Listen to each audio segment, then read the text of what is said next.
नमस्कार दोस्त और ट्रेनी, मैं सतीश सर ITI क्लास के चैप्टर में बताने जा रहा हूँ कि फायर क्या है और आग जलने की शर्त क्या है, ज्वालानांक क्या है, जलने की आवश्यक कंडीशन क्या है, फायर का full form, triangular of fire, आग के प्रकार और आग फैलने के सिद्धांत के बारे में बताने जा रहा हूँ। आग के बारे में जानकारी लेने से पहले इस चैप्टर को लाइक करें और चैनल को सब्सक्राइब करें और लाल बटन को क्लिक करें। ठीक, आज बताने जा रहा हूँ आग क्या है। यह एक दहनशील या ज्वलनशील पदार्थों का तीव्र ऑक्सीकरण करके उष्मा और प्रकाश अन्य कार्बनिक पदार्थ उत्पन्न करते हैं। दहनशील पदार्थ में जैसे कि लकड़ी, कोयला, पेट्रोलियम, चारकोल गैस, ये दहनशील है। ये ऑक्सीजन की उपस्थिति में ऑक्सीकरण करके उष्मा, प्रकाश, अन्य कार्बनिक पदार्थ उत्पन्न करते हैं। इसमें नोट में जो है ना, देखो, अन्य रासायनिक प्रतिकारक के रूप में कार्बन डाइऑक्साइड और जल भी उत्पन्न करते हैं। जैसे कि कार्बन ऑक्सीजन की उपस्थिति में जलेगा तो कार्बन डाइऑक्साइड, और हाइड्रोजन ऑक्सीजन की उपस्थिति में जलेगा तो जल बनेगा। ऑक्सीकरण के बाद उत्पन्न गैस आयनीकृत होकर एक प्लाज्मा बनता है। प्लाज्मा मतलब कि एक लौ। जब ऑक्सीजन की उपस्थिति में ऑक्सीकरण होगा, वो उसमें जो गैस बनेगा, वो उसमें आग लगेगा, वो आयनीकृत होगा, उसमें आयन होकर एक लौ बनेगा। लौ मतलब एक लौ का अर्थ होता है प्लाज्मा। एक प्लाज्मा बनेगा। ठीक, विशाल प्लाज्मा या छोटा प्लाज्मा, जैसे जैसे ऑक्सीजन मिलेगा वैसे वैसे उसका प्लाज्मा बढ़ेगा भी घटेगा। ठीक, फिर होता है दहनशील पदार्थ में मिले हुए अशुद्धि के कारण ज्वाला का रंग और आग की तीव्रता में अंतर भी होता है। दहनशील में जैसे कि लकड़ी, कोयला, पेट्रोलियम, चारकोल, इसमें अगर जितना नमी की मात्रा रहेगा या कार्बन की मात्रा रहेगा, उसी आधार पर उसका ज्वाला का रंग और तीव्रता भी होगा, उसमें अंतर भी होगा। आग जलने या लगने का शर्त। आग लगने या जलने का 3 शर्त होता है। ऑक्सीजन, 1 ए में, बी में ईंधन, 3 में उष्मा या ताप या उच्च होना चाहिए। ठीक, इन तीनों चीज़ है आग जलने के लिए। ऑक्सीजन, ईंधन, उष्मा, ये शर्त है। ठीक, अब है ज्वालानांक क्या है। ज्वालानांक मतलब होता है कि वह कम से कम तापमान पर जो कोई वस्तु पर्याप्त मात्रा में जलने वाली एक गैस उत्पन्न करती है। जैसे ऑक्सीजन को उपस्थिति में एक गैस उत्पन्न करेगा, वो छोटी सी एक लौ क्षण भर के लिए वो गैस की उपस्थिति में जलकर एक विशाल कोंद बन जाता है। और एक कोंद रूप में लेने के लिए या जलने के लिए उसका टेम्परेचर 16 डिग्री से ऊपर और 21 डिग्री से ऊपर होना चाहिए, या 16 डिग्री और या 21 डिग्री के बीच में होना चाहिए। कहने का मतलब कि 21 डिग्री से ऊपर जाएगा तो विशाल ज्वाला बनेगा, जबकि 16 डिग्री से कम आएगा तो वह आग बुझ भी सकता है। ठीक, इसलिए आग जलने के लिए आवश्यक ताप है 16% और 21% के बीच में होता है। ठीक, अब देखो, आग जलने के लिए मुख्य आवश्यकता ईंधन।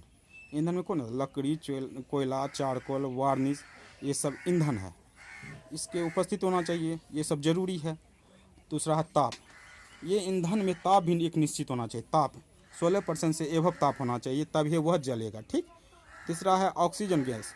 ऑक्सीजन जो है ईंधन को निरंतर जलने में सहायक करता है, और ये दहन के लिए सहायक गैस है। दहन के लिए सहायक गैस है, तभी वह आग जल सकता है। अगला है full form of fire. Fire का पूरा अर्थ। ठीक, एफ से होता फाइंड, फाइंड मीन्स खोजना। आई से होता है इन्फॉर्मेशन, यानी सूचना देना। आर से होता है रिस्ट्रिक्ट, रोकना। ई से होता है एक्सटिंग्विश, बुझाना। ठीक, अब होता है ट्रेंगुलर ऑफ फायर। ट्रेंगल का शाब्दिक अर्थ होता है त्रिभुज। यह 3 भुजाओं से मिलकर बना था। अगर इसमें कोई एक भुजा नहीं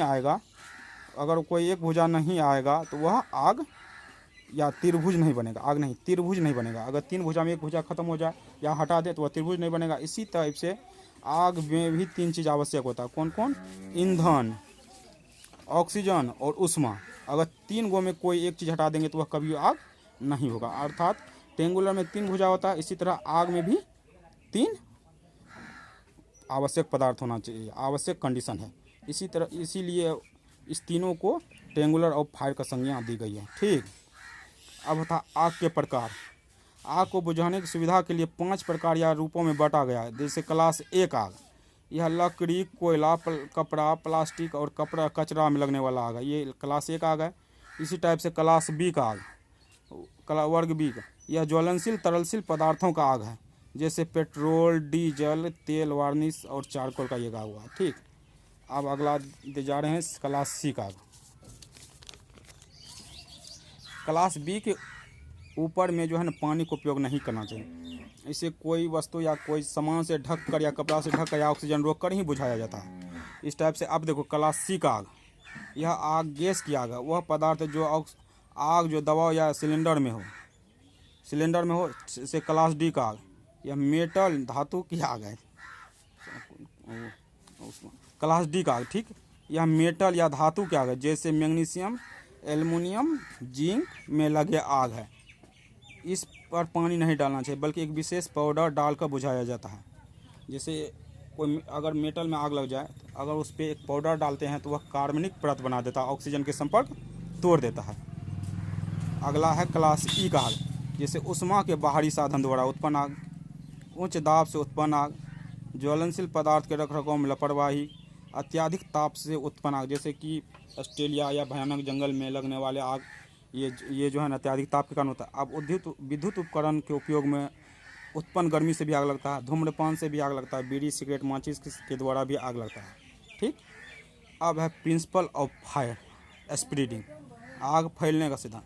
कोई भी तरल या ठोस पदार्थ सीधे नहीं जलता है, बल्कि अत्यधिक ताप के कारण उत्पन्न गैस में जैसे ऑक्सीजन से मिलकर एक ज्वाला बनकर विशेष कोंद रूप ले लेती है, विशेष कोंद लेता है। जैसे इसके बाद तापमान बढ़ते जाती है। ईंधन अत्यधिक गैस पैदा करता है, यानी कि ईंधन ये अत्यधिक गैस पैदा करेगा और ऑक्सीजन के संपर्क में आके दहन होना शुरू हो जाएगा। ये दहनशील गैस है, ये आगे की ओर बढ़ते जाती है। हाँ, ये दहन आगे की ओर बढ़ते जाती है। अब देखो अगला, देखो आग फैलने का मुख्य 4 सिद्धांत। आग फैलने का मुख्य 4 सिद्धांत कौन कौन है? अब देखो, नंबर 1 में संचालन विधि, इसको इंग्लिश में कंडक्शन मेथड भी कहते हैं। स्टील या गार्डर या आयरन प्लेट द्वारा आग एक सिरे से दूसरे सिरे के पास भी पदार्थों में फैल जाती है, इसके संचालन विधि कहते हैं। जैसे स्टील के गार्डर में एक सिरे में अगर आग लगाएं तो वो धीरे धीरे गर्म होकर लो पकड़ के दूसरे साइड में भी वो फैल जाता है, इसे संचालन विधि कहते हैं। अब देखो संवहन विधि, कन्वेक्शन मेथड, आग से निकलने वाले गर्म धुआं और हवा के कहीं ऊपर जाकर इकट्ठा होता और ज्वलनशील पदार्थों के संपर्क में आकर फैल जाती है, इसे संवहन विधि कहते हैं, जैसे कन्वेक्शन मेथड कहते हैं। अब देखो विकिरण विधि, आग की ताप से पड़ोस में स्थित घर या मकान अन्य पदार्थ में आग लग जाती है। यदि आग का ताप आग जलेगा, वो बगल में कोई पदार्थ दहनशील पदार्थ रखा हुआ या घर मकान या कोई अन्य पदार्थ रखा, उसमें अगर आग फैलता है या लगता है तो इसको विकिरण मेथड कहते हैं, या तो रेडिएशन मेथड भी कहते हैं। अगला है दहनशील विधि। ये दहनशील विधि हुआ, भवन या घर या अन्य पदार्थों में लगी हुई आग उछल कर या उड़कर या कूदकर आसपास के घर या अन्य पदार्थों में लगकर जानमाल को क्षति पहुंचाते हैं। इस प्रकार पहुंचने वाले क्षति को दहन विधि के अंतर्गत रखते हैं। जैसे हम लोग कोई पर्व या दीपावली में पटाखे का उपयोग करते हैं, वो जैसे ही जलता वो फैलता या कूदता या इधर उधर छिटक के चल जाता है, तो उससे जो आग लगता है उसे हम दहन विधि के अंतर्गत रखते हैं। तो इस टाइप का आग को कंबंशन मेथड भी कहते हैं या दहन विधि भी कहते हैं। कहने का मतलब आग फैलने का 4 सिद्धांत के रूप में हम बांटे हैं: संचालन विधि, कंडक्शन मेथड, संवहन विधि, कन्वेक्शन मेथड, विकिरण विधि, रेडिएशन मेथड, दहन विधि, कंबंशन मेथड, यानी ये 4 भागों में बांटा गया है, ठीक।